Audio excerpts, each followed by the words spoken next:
भगवान श्री कृष्ण ने अर्जुन से कहा, हे पार्थ, जन्म लेने वाले प्राणी की मृत्यु उतनी ही निश्चित है जितना हर मृत व्यक्ति का जन्म निश्चित है।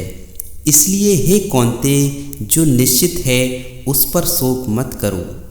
जिसने पहले तुम्हारा उपकार किया हो वह यदि बड़ा अपराध करे तो भी उनके उपकार को याद करके उसका अपराध क्षमा कर दो। गीता में कहा गया है कि जब सत्य की असत्य से लड़ाई होती है तो सत्य अकेला खड़ा होगा और असत्य की फौज लंबी होगी, क्योंकि असत्य के पीछे मूर्खों का झुंड भी होगा।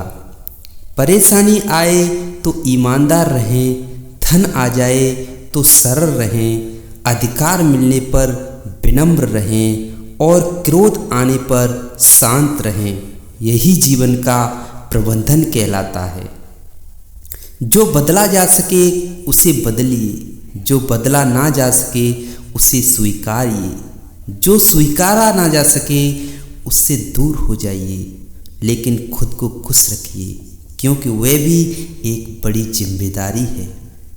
जो हुआ अच्छा हुआ, जो हो रहा है वह अच्छा हो रहा है, जो होगा वह भी अच्छा ही होगा।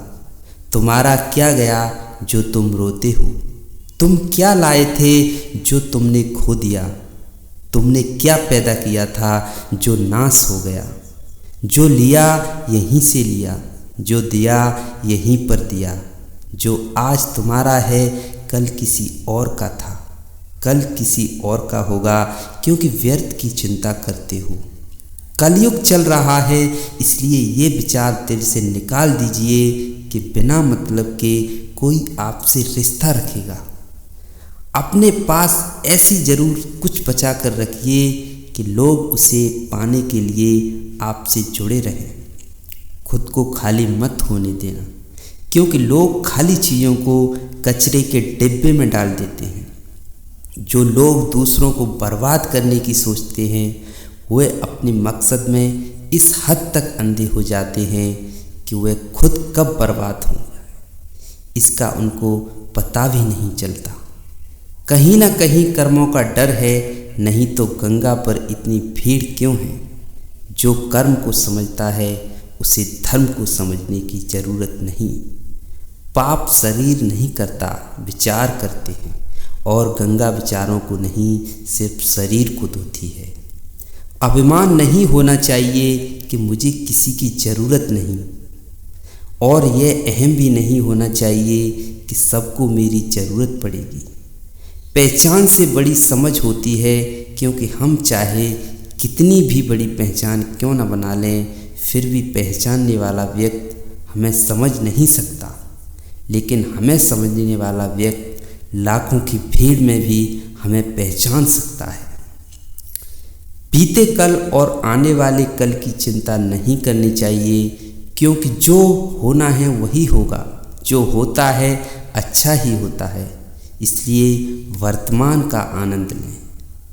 श्री कृष्ण जी कहते हैं, एक बार माफ़ करके अच्छे बन जाओ, पर दोबारा उसी इंसान पर भरोसा करके बेवकूफ़ मत बनो। अच्छे लोगों की कृष्ण परीक्षा बहुत लेता है, परंतु साथ नहीं छोड़ता, और बुरे लोगों को कृष्ण बहुत कुछ देता है, परंतु साथ नहीं छोड़ता। जीवन में 3 बातें कभी भी हो सकती हैं: पाप का उदय कब आ जाए, गति का बंध कब हो जाए, आयु का अंत कब हो जाए। इसलिए अपने परिणाम सदा कोमल रखने चाहिए। रोज पढ़ो और चिंतन करो। पहला, मरना अवश्य है। दूसरा, साथ कुछ नहीं जाना है। तीसरा, जो करेगा वो भरेगा। चौथा, जहाँ उलझो वहीं सुलझो। पांचवा, जो है उसमें संतोष करो। ईश्वर मेरे बिना भी ईश्वर ही है।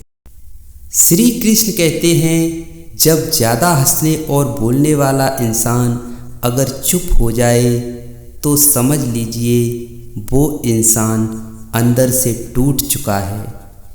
गीता में लिखा है, जब इंसान की ज़रूरत बदल जाती है तब इंसान के बात करने का तरीका भी बदल जाता है। जो गीता अर्जुन को भी दोबारा सुनने को नहीं मिली, वह हमें प्रतिदिन पढ़ने सुनने को मिल रही है। यह भगवान की कितनी विलक्षण कृपा है। गीता में श्री कृष्ण ने बहुत बड़ी बात कही है कि यदि आप धर्म करोगे तो आपको ईश्वर से मांगना पड़ेगा, लेकिन यदि आप कर्म करोगे तो ईश्वर को आपको देना पड़ेगा। झूठे व्यक्ति की ऊंची आवाज़ सच्चे व्यक्ति को चुप करा देती है, लेकिन सच्चे व्यक्ति का मौन झूठे व्यक्ति की जड़ें हिला देती है। समय और स्थिति कभी भी बदल सकती है, इसलिए कभी किसी का अपमान मत करो और किसी को कम मत समझो। आप शक्तिशाली हो, पर समय आपसे भी अधिक शक्तिशाली है। श्री कृष्ण ने कितना कुछ छूटा। पहले माँ छूटी, फिर पिता छूटे, फिर जो नंद यशोदा मिले वे भी छूटे, सगी साथी छूटे, राधा भी छूटी, गोकुल छूटा, फिर मथुरा छूटी। श्री कृष्ण से जीवन भर कुछ न कुछ छूटता ही रहा। नहीं छूटा तो देवत्व, मुस्कान और सकारात्मकता।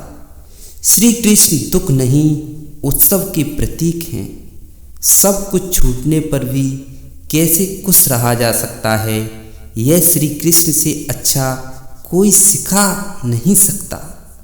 इसलिए हमेशा खुश रहें, सदा मुस्कुराते रहें।